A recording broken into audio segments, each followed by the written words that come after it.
Welcome to Human Design Powered Business. I'm Victoria Gibson, and every week I am sharing how you can harness your human design to unlock more flow, leverage, and opportunity within your business. So let's dive in. So welcome, Denise Duffield-Thomas, to the podcast. I'm so excited to have you here as a money mindset mentor and author, and also, dare I say, a good friend. I wanted to get you on the podcast and really explore our human design type. But before we do that, how are you going, my darling? Please introduce yourself and tell everyone, a little more about you who don't already know. So I'm a money mindset coach and mentor. So I create books and courses around helping entrepreneurs deal with their money gremlins and all their stuff. And you and I met through just the entrepreneurial space, right? When we were first starting out, you had a spare ticket for a conference. I had a spare ticket for a conference. So we're like,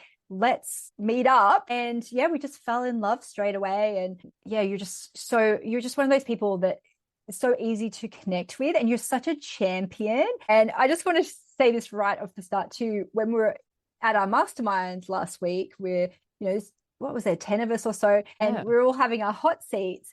And Perry, one of our friends, she was saying, isn't it lovely to be loved by Victoria? Oh, yeah, she so said beautiful. It's so lovely to be loved by her. During my hot seat, you were looking at anyone who gave me advice, you were looking at them like, dare you give advice to my precious, perfect baby? You're like, no.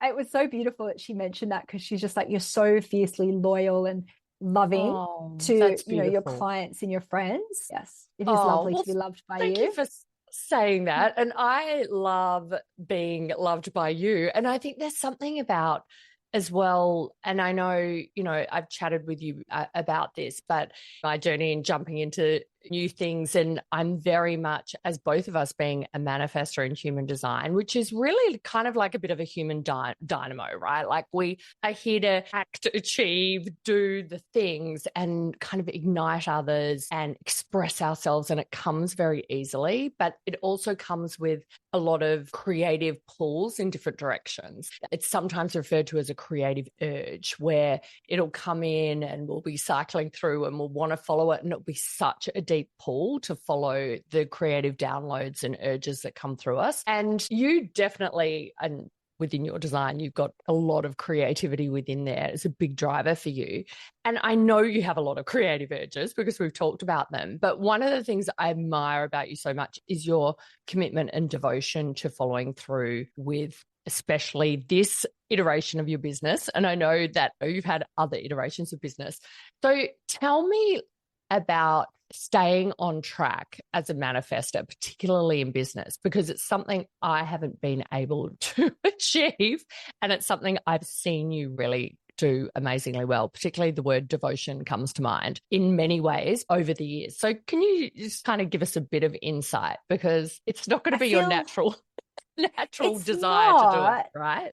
But when you say I'm a good follow through person, I'm actually not, except I can do it and then I have to forget about it. And so a really good example of that is like my Money Bootcamp, right? Which I've been doing since 2012. Is that right? Yeah. So how many years is that now? It's like 13 years, right? So a lot of people go, how can you have that discipline to keep doing that? But I actually don't have to have the discipline. I just have to not break it. And so I think in those early years, maybe the first 3 years, I redesigned it every year and I launched it a lot.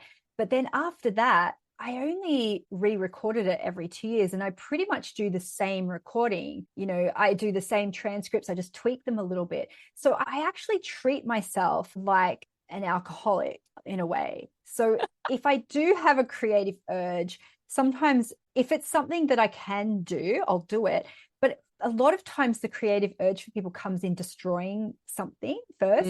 So I'm like, I can destroy it tomorrow, but just not today, which is very much an alcoholic thing. And I don't mean to sound trite in that or offensive, but I think sometimes with that manifestor personality, it can be a workaholic energy. Totally. And an addiction to new and all that kind of stuff. And so I still have it. I just say to myself, you can do it tomorrow. And then the urge passes and I don't do which it. Of course it does. It is that like, oh, shiny object. I'll go over here. Or sometimes to me, it just feels like such a compulsion. Like I can't go back. And then I'm like, I can't have that anymore. And I know that that is been such a costly drain in many ways, but not to my creative spirit, right? Not to my essence and my learning, but in terms of a business strategic focus, it can be such a detriment. So that's why I wanted to ask you about that. And I have been able to see that even in your chart too, in certain channels. And there is particularly with one, I won't go into all the detail because we're going to rabbit hole, but there's actually like quite a strong discipline element in there. And when I was looking at it, I was like, it's so interesting to me because I remember when we went on a retreat. Do you remember when we went to Dalesford for Julie Parker and Sora Schilling's retreat, which was amazing. I loved it. And I love it when we go on retreat because we always generally share a bedroom or even sometimes a bed when there hasn't been. Yes. And we have full slumber parties and I love it. But I remember when Julie Parker we were doing the archetypes of women where you go from like the maiden to the crone. I'm into my, what is it, queen and then crone. I'm hoping that I can stay in the queen for a bit longer, but I'm also excited about the crone being that wise woman, just not some of the other elements, but that's fine. And we were talking about the different archetypes, even in business or that like our style. And you had the nun and I was like, oh, the nun, Denise, you're so like stitched up. And it was about devotion and discipline. And I was so like, that stayed with me for such a long time in me having the beautiful gift of witnessing your journey in this current iteration of business for those 13 years, right?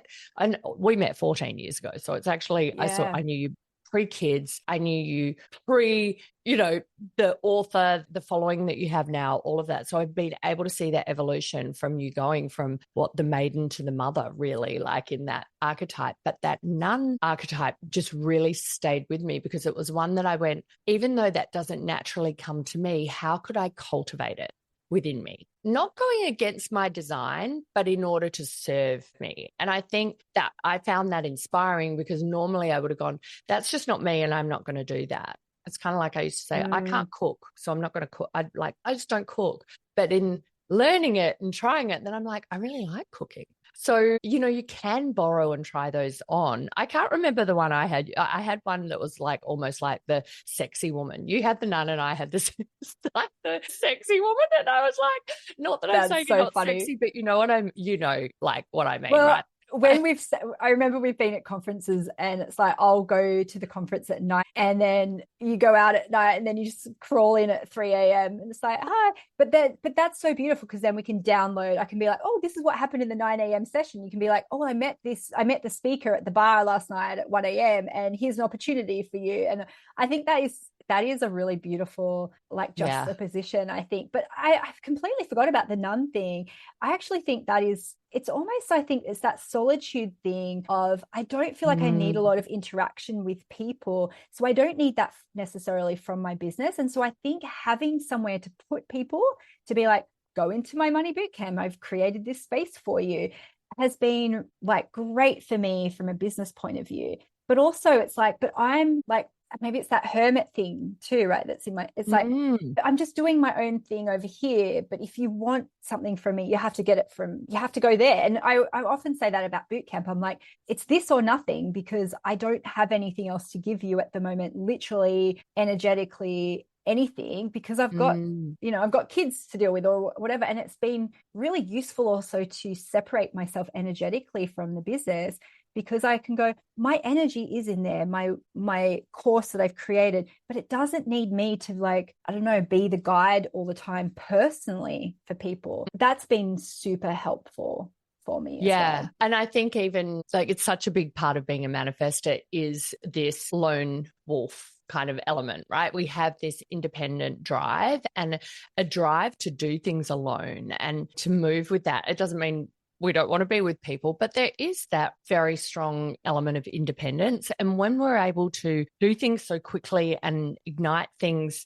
and wonder why like others can't go as fast and make it happen, there is a tendency to go alone. But what I love about all of those elements really speak to being a manifestor in terms that you just mentioned, in terms of I've got something that I don't have to give my energy to. We don't have generative energy. So we only have a finite amount, and it is used to get others started and to inspire their transformation, which is perfect for you as well. But we don't necessarily have the energy to be showing up and giving that, all that commitment every single day in our physical presence. And so this has been like, I hope people really take that away, because that's one of the biggest lessons I've learned from you and watching it is like, wow, you could create a container and you could just have some of those elements that don't require full depletion, but you're building and building rather than going to a new urge. Like I remember even very early on, it probably was 2013, you wrote your book,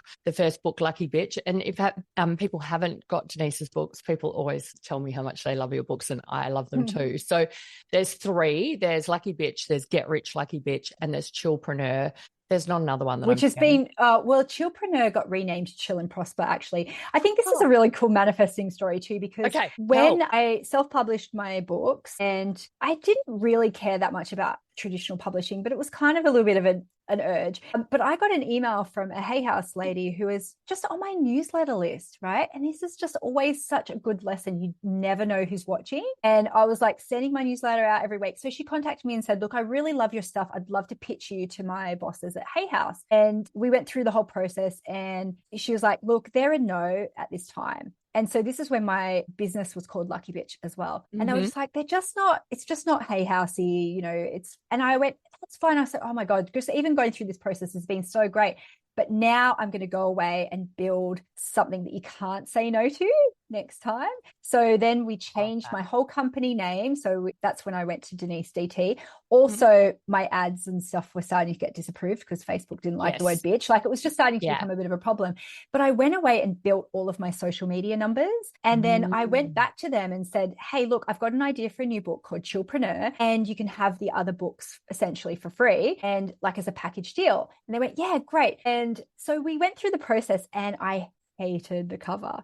Yeah, I hated it. You remember the first cover of it? And I was like, I hate it. And it was because I was a new author with them. I was trying to push back, but feeling like, I can't really do it. So I just said, you know what, universe, like, I'm just leaving it up to you. I'm like, I'm just going to let it go. Right. And then 2 years later, they were like, oh, Denise, we'd love to do a new version of the book because it's, pandemic. Like, we want to be able to mention that. We want more case studies.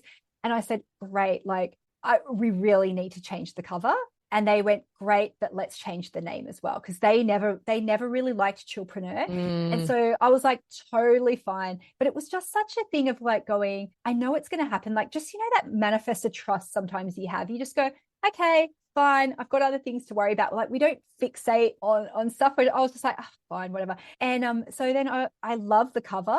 Chill and Prosper, I had already called my podcast that name. So I was like, done. Marketer, I'm like, brilliant. And that couldn't have been a bigger gift to align with your podcast anyway. And I remember even waiting in the wings before you did a podcast going, I wish she'd hurry up and do a podcast, because when she does, it is going to be huge, because people think you had that beautiful energy, which is difficult for a manifestor to have as well, because we have what they sometimes call a closed and repelling aura, and not everyone is open to our transformation and our ignition and our informing, right? So it's interesting. I've loved watching the way people come in, and I think it's because you have always had those clear boundaries. It's like, you can go over here and you're not going to get all of me, even when I want to kind of like cross your boundaries. Like, not that I would do it, but you know me, I'd like get up in people's stuff and I'd say things to you, or like, I remember one day I asked you a question, you're like, well, you could just go and Google that, and I'd be like, yeah, I actually could. That's so rude. No. It was late. Like, it was late at night, and I came in. I was probably like had a few drinks. I was like, know about this, but you know me, stream of consciousness, just talking, blah blah blah. 3 a.m. And you would, at 3 a.m. And you, I do remember that actually. Yes, and I was you like, were just Google it, Victoria. It's 3 a.m. Google it, lady. I love that. Yeah, go ahead. Oh no, what I was going to say is, the way that I do the podcast, I think is probably a manifestor thing, right? So I batch it very intensely. So I'll hire a studio, because otherwise I will not do it at home. There'll be a million things that will distract me. So I hire a studio for someone. I just need to sit there and talk. And I usually do 12 in a day. So I only have to do that 4 times a year. And that is, again, it means I have to make sure that my podcasts, like, they're not super topical. They have to be, stuff that I can pull out at any time. Obviously, I can look ahead and go, oh, well, I can do a Christmas episode, I can do whatever. But I try and make them kind of evergreen. And also, I think the lesson that I've learned too is it's okay to be repetitive with stuff, because people need to hear it again and again.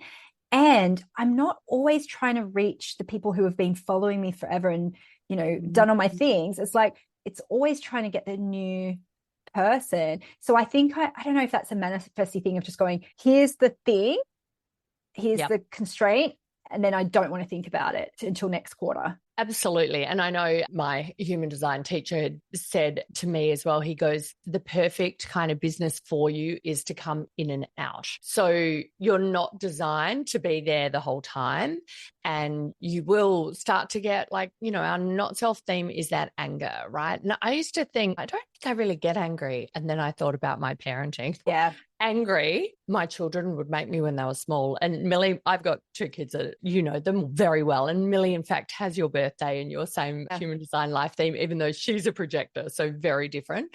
But, she said to me last night, I remember when you were just screaming at me one day saying, I can't remember the word. It was something like, it wasn't even frustrate. It was the next level of like, you just make me so like mad. I don't think I said angry or mad. It was something like, I just cannot believe how frustrating you are. And she goes, I'll never forget just looking at your face. Like you were just so like distraught.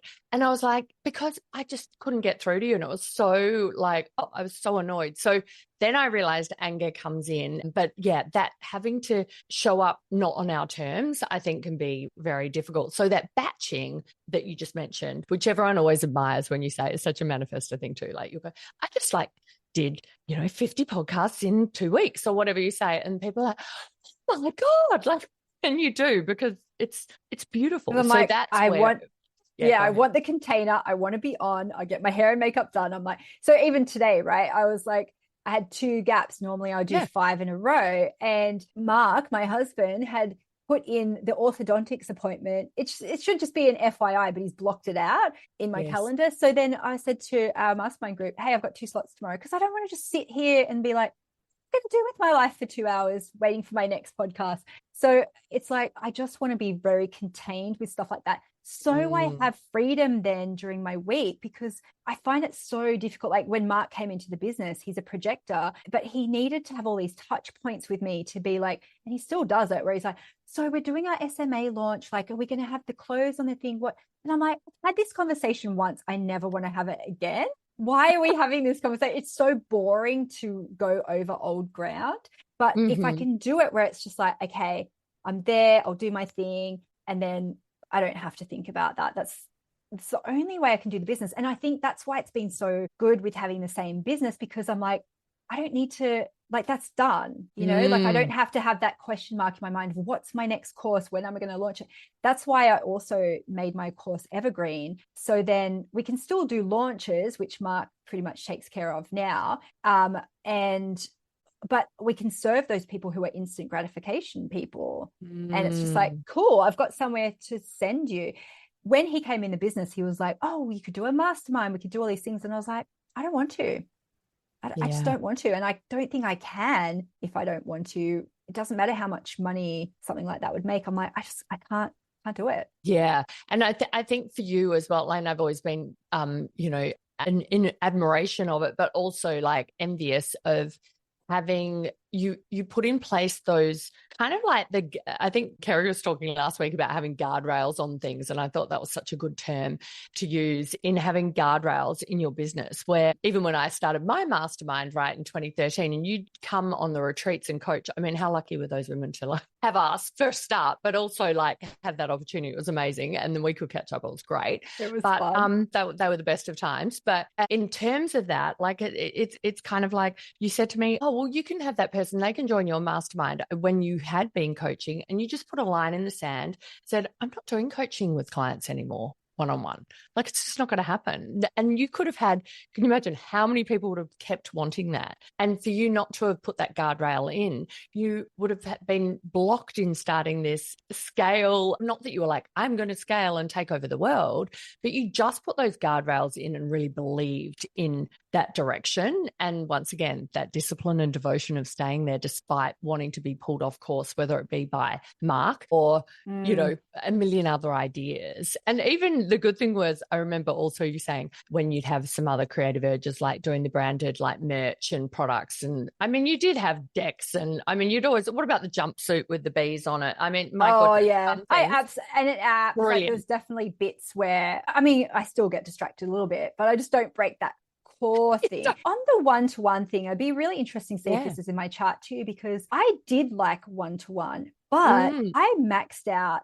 Like, I remember the most I ever had in a week was like 15 clients. I actually think I maxed out at about 5, because any more than that, I was like, I can't remember the details between clients. Like, I can't remember.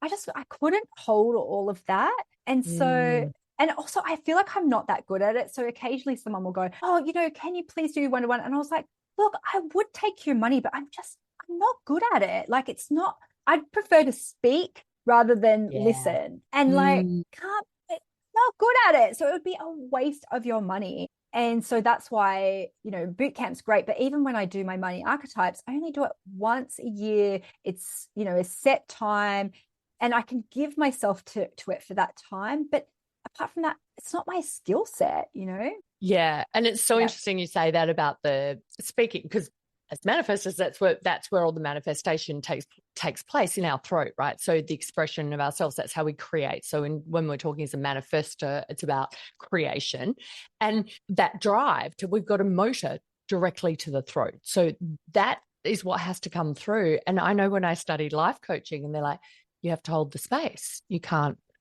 put your judgment. You can't put your opinion. And I'd be sitting there going, my brain is broken. I don't know what you mean about that. I think that's very true. We are more suited to having that group to express ourselves to, because we ain't going to hold that. We can't hold it back, right? And I've seen you in action with that, where you're just like, well, here's the strategy. Like, you're not going to be like, well, what do you think? Because you're like, I've got the information that I can just give you. I can just tell you. You don't have to figure it out. It's hard. And it is hard. And it's so funny, because in learning those principles, I was like, oh, yeah, maybe that's what I need to do more. And I still try and do that now to this day, where I say, well, what do you think? Or what, or ask those coaching questions, right? And in my head, I'm just like, I've got the answer, just take it and go. You'll make $1 million and like go and have fun, right? Like, but I have to go, no, okay. But as soon as I do, then I see, because it's not my natural style, it's not my design. People get like actually really kind of, well, can't you just tell me? Like, they get very frustrated with me. So then I'm like, well, I'll just tell them now. I don't care. Yeah, absolutely. It's interesting. And so your profile type being a 3-5 is quite a common profile type, but the biggest hallmark of it is a lot of trial and error, giving things a go, but just recovery straight back. Like, oh, I ran over here, fell off a cliff, I'm back again. Can you talk to parts of your life, and it might be in business particularly, I guess, would be interesting just to think about some of those recovery mechanisms, or an experience you can think of when I say that comes to mind that would be a hallmark of being a 3-5? Well, I think when I have made mistakes, I do feel like, oh my God, this is going to be so great for the podcast. Like, this is going to be such a great chapter for a book. And so I see the juice in things very, very quickly. And I think when I was one-to-one coaching too, I had to slow that down a bit, because people would be like, here's a bad thing. I'd be like, this is amazing. Like, this would be so great to share, but they were still in it. So it was hard sometimes to then be like, oh no, that is really bad. Sorry. But it's really good. So even as a friend, if someone's getting divorced, I'm like, already can see like 5 years down the track, I'm like, this is amazing, but people need to wallow in it a little bit and get that sympathy. So I think I've just always had that for myself and others. Also, I don't know if this is just ADHD, but I totally forget about things. So I was speaking in London, and so I was doing a keynote, and there was like a really drunk guy who stood up and like he heckled and he had to be removed, whatever. Like, he was super drunk, right? And this was in England. So a lot of people were just like mortified by it. I get to the end of my keynote. I just like recovered and went whatever. And I get to the end of the keynote. I was meeting people after and they were like, are you okay? And I was like, about what? I'd just forgotten about it. Like it just didn't penetrate at all. I also think from an early age, because I was a performer, so I started dancing at 8, and the dance school I went to, we were not the best, but we danced bloody everywhere. So my dance teacher, Simone, love her, Simone School of Performing Arts, she literally would be like, we would dance at Mick Happy Day. We would dance at old folks' homes. We're always dancing at the local shopping center, like anywhere we danced, right? And so I feel like, especially in the early years when we were still kind of getting better, we had so many disasters. And so like our music would be the wrong music. Our music would be sped up. We would be dancing on the back of a flatbed truck and it would start to bounce. We would be on a really slippery floor and half of us would fall over. We would be like, just so many embarrassing, humiliating things happened in those early days that we were just kind of like, whatever. And I see that now because I do perform again now. And I see people are so nervous and I'm like, oh, what's the worst that can happen? Like, I feel like it's happened already. Also, the other thing I think that helps with that is that, my mom is like so undiagnosed ADHD. We just had such a kind of chaotic sometimes childhood, but also just like she does just try lots of things and nothing was ever a big deal. And I think that now I'm only appreciating that now. I think I didn't appreciate it for a long time, where I'm like, she'll just walk away from stuff like and not be bothered. Yeah. And she's just like, well, okay, what's the next new thing? And of course, that was very painful sometimes as a kid. Now I'm like, oh, that's such a great skill just to go, well, that happened. And then like, great, I can talk to other people about it. Yes. Like then it doesn't make it as embarrassing, I think, too. Yeah, I think actually that brings up something I wanted to talk to you about, because I was thinking about, I mentioned this last week to you, how Denise and I would host retreats together, but we would also bring in our third Manifestor friend. I mean, I really thought about it. There's not many Manifestor entrepreneur friends I have, and Denise and Jody are two of them, right? And they were my closest entrepreneur friends. And it's so funny that you manifestors, because we just have that recognition, even though we didn't know it. But we've all got different elements in it. But one of the things I was thinking about with Jody and the distinction, because I love actually now with the knowledge of human design, looking at the difference between us all as manifestors.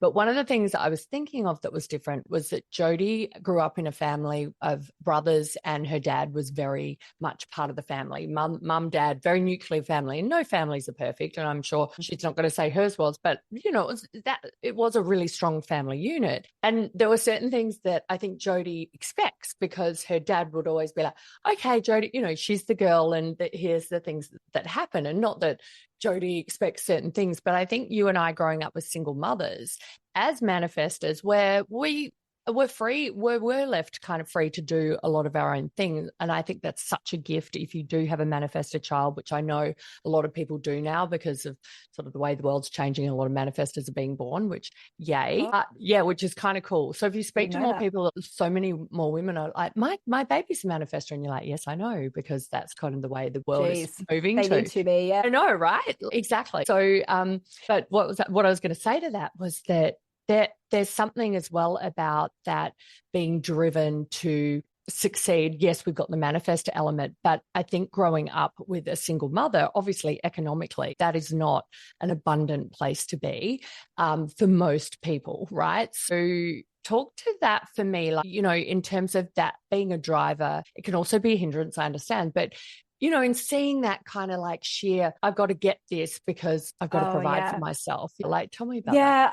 I think that started really early because I saw my mom either struggle with money or be in situations like with relationships where, she didn't have economic power. So when I was 11, she married someone who was much older, wealthy, controlling, and they were together for about 6 years. But I think we moved in and out of his big house about 5-6 times, probably even more. Like we'd come home and she'd be like, okay, we're moving somewhere else. And I think I realized too, I was like, I never want to be in that situation where a man can kick me out or choose how I spend my life. And also I was very aware about like I really loved dancing and I just wanted to dance all the time. I was very aware that that was both an expense, but it was also a way that my stepdad could control me, because he'd be like, well, I'm not going to pay for your dancing, or I'm not going to pay for this. So when I was 12, I asked my dance teacher if I could be her, like do assistant teaching for her, like helping with the, babies ballet and stuff like that. So that paid for some of my lessons. And then as soon as I could, I got a job. And even like at university and in my 20s, I always had like 5 jobs, and like one of them was an adult chat line, which I've talked about before. And the reason why I picked that is because it was open 24/7. And so if I needed money, I could just be like, oh, can I come in for a shift? Could I come in for a double and do like 12-hour shift, like 6 p.m. to 6 a.m.? Which was hilarious. I love your chat line stories. That is the best. And I was like, when people go, oh, university was so fun, I go, I was always working. And then even in my 20s in London, I did the same thing. I was always working and I always had all these side hustles. And I even, I participated in a medical experiment in the UK to pay for my tuition. And I remember a friend at the time, she was like, oh, you'd do anything for money, wouldn't you? And I remember thinking, I have to. No one is going to take care of me. There's no way for me to get that money to, do my university tuition, if not for this. Half of it was like 10 grand. I remember half of it came from the medical experiment and half of it came in a bank error in my favor. So I was like, that's, I think, when things started to shift for me into being lucky. Like that's when the lucky bitch thing happened, because then things were coming to me, not necessarily through just hard work and hustle, but actually like the universe was kind of nudging me in a different direction. So I set an intention to write a book, and I won the door prize at Sandy Forster's event, which was a self-publishing course. I wanted to be a life coach, and a friend texted me. She goes, you won a life coaching thing on a webinar I was on yesterday. And I was like, I don't even remember like signing up for the webinar. And she was like, yeah, and you won the door prize, which was a life coaching qualification thing. And then, all these things were happening, and it really shifted then of going like, you're a really hard worker and you'll do whatever it takes, to think, oh, maybe you don't have to try as hard. You can direct your intention. And it was just a really different shift for me. I love that. That almost gives me goosebumps. Just the thought of it, it wasn't also just landing on you. You were igniting it in terms of, right, I have to create these elements, and you always talk to that entrepreneurial drive, but there was also a deeper pull within you emotionally about that, to feel that safety, I believe, as well, of that. Yes, I can be creative. Yes, I can have that. But it's like, and also very manifest thing of nobody's going to control me. And I feel like that very much drove me to being a mother of a single mother too, where she'd be like, well, your father's not giving us any money. So, and I never wanted to rely on a man for my choices or my freedoms like that. And I still don't. And I might be why I'm divorced, because when I married someone who wanted to control how money was spent, even though both of us were making it, that was just a hard no for me. And he wasn't even financially good. It wasn't anything bad, but it was just even that little bit of control. I was like, no way, I get to decide these things. And that's sovereign to me. So I love that you shared that. And I know we're at time, so we've got to wrap up. But in talking to that one thing about you have always had that message from the beginning about that luck, which, there was definitely luck there, but it was kind of strategic luck in many ways, right? And that force of who you are.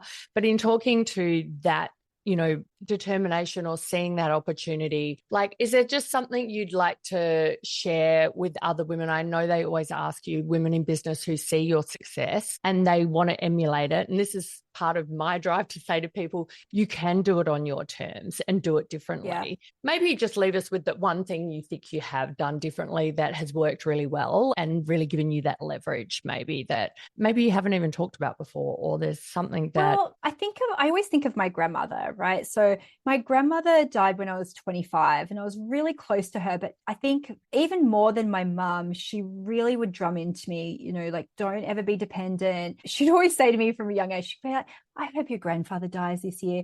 And I was like, when she started telling me that, they were in their 50s. They weren't old, but she just didn't have any other avenue. But one of the last times I spent with her before she died, because she was, you know, she had breast cancer and all that kind of stuff. We did a road trip up to Queensland, and I was like really starting my personal development journey, and I was listening to like Zig Ziglar or like Amway tapes or something. And we just kind of drove in silence, and it was like a couple of hours in, and she was like, you could do this. And I just sort of went, oh, really? And I thought, you know, she never got to see any, like literally nothing, because she died when I was 25. So I was still in my like, trying things out phase. But I think she did see that in me. And so she has visited me at very like important parts of my life. So I've smelt her perfume, like when I was giving birth to Willow, and also other times I've been in hospital. And I remember I was saying, I can smell my nan. And like, you know, the midwives are kind of like, okay, whatever. I was like, oh my God, she's here. And it was really, really special, because I'm like, she was so smart. She was so creative. You know, she was a dressmaker. She did all these cool things. She was very funny as well. But she just lived in a time where she couldn't do anything. With that creativity. You know, she could have had an amazing Etsy store or a YouTube channel or whatever, right? And so every time I think, oh, look at me, I'm so smart, I go, no, it's literally just the era that I'm in. And so I think about my grandma, and I always do think, like, imagine saying to your grandma, like, oh, I would start my podcast, but what if someone's mean to me on the internet? They couldn't do what we can do. And like, I even think she started Nutrimetics. She was selling Nutrimetics for a while. Love it. Like in Pacific Palms in Foster, where there was probably like 100 people around her, right? And I just think, oh my God, like we're able to have all these beautiful friendships with people all around the world who are like-minded. We get all this beautiful support. We can create a bloody podcast. We can make things with our imagination. I feel so privileged with that. And I think that's what keeps me going, because I go, nobody can stop us from doing this, but nobody can make us either. So we do have to be internally driven to go, why not me? I'm allowed to write a book. I'm allowed to create a podcast. No one is sitting there waiting for it and begging for it. So you just have to be a bit delusional and just go, okay, I'm going to do it, because my grandmother she would have done it. Absolutely. And can I leave that, and we'll wrap up with this one thing, that in your human design, in your unconscious is your ancestry, right? And there's certain planetary activations that are your maternal grandmother. So I'm going to look into what that is for you and share it, because that will be, you're carrying her. She's within you. Really quick story on this. So I went to a yoga retreat, and sometimes in yoga spaces, I feel like I'm the like business bitch. You know, and everyone was talking about like, what's your spirit animal and all this kind of stuff. And I went, I don't have one, I'm a bitch. And so I had this session with someone, and she goes, yours is a dragon. She's like, you're fire. And she's like, that is an animal. And it's really important for those lightning strikes in the ground that is like, brings something into the soil. And she's like, it's really important to be that fire energy. Because I was like, oh, everyone's like is a unicorn and stuff like that, so mine doesn't exist. So then I was like, okay, I'm going to embrace that dragon energy. I came home, and my auntie, who long ago divorced my uncle, met with me for coffee. She goes, oh, I've got a present for you. I went and visited your uncle, my ex-husband, and while he was in the toilet, I like rummaged in his cupboard of all your grandmother's things that he has. And it's a dragon. Get out. Yes. God, get it's it. right here. Show me. I know what you might. I was always like, oh, my grandmother was so like soft and kind, and like she loved traveling. And so she got this in the 80s from, I think she was in China or Japan. She loved traveling. And it was just, she just thought, I just grabbed the first thing, and I wanted you to have something because I don't have anything from her. And it was just the perfect thing of going, I'm allowed to be the dragon. It's that is who I am. And so Dragon Lady, isn't that so cool? I love that. And I love the way you put things together decor wise as well. Always like, I just love it, because you could just put that, and anyone else, it's just going to look ugly. Even like your Fortuna statues, which I know you always have, and you've given me one, but that one I can see it up there as well. And I always love it, because I'm always like, my mum bought me a blue typewriter when I was 9, so it's not quite like that. And there's like a little bee here, crystals and stuff. So you and beautiful, and I love that. And then my dragon sits on there too. I love that story, and and I actually really want to do Vicky, your mum's design too. The more I think about it, the more I'm like, I so want to do Vicky. I love your mother. But anyway, we could go on forever, but we've got to wrap it up and just leave everyone hopefully with those thoughts. Particularly, hopefully, this has given some comfort to manifestors out there. I know that human design has given me so much comfort and permission to be the way we are wired to be. So it's interesting to hear those different experiences, and I have learned new things just doing this. Can we do it again, please? Or just have a chat? Yes, we don't even have to talk, absolutely. but we should just record all our chats. It sort of makes them even better, right? So let's do it. So thank you, my darling. I cannot wait to see you again soon. Let's just share and go and take our grandmothers and our mothers' energy for all their light and shade. It's in us, and this is our privilege to take that and ignite it out there as well. So thank you. Bye. Okay. Thanks for joining me on today's episode. If you'd like to get your free human design type guide, then head on over to victoriagibson.com and enter your birth details, and you're going to get a custom report that dives in and tells you more about your human design type and your authority, which is really the basis for making great decisions in your business. It's absolutely free. Head to victoriagibson.com and grab your copy.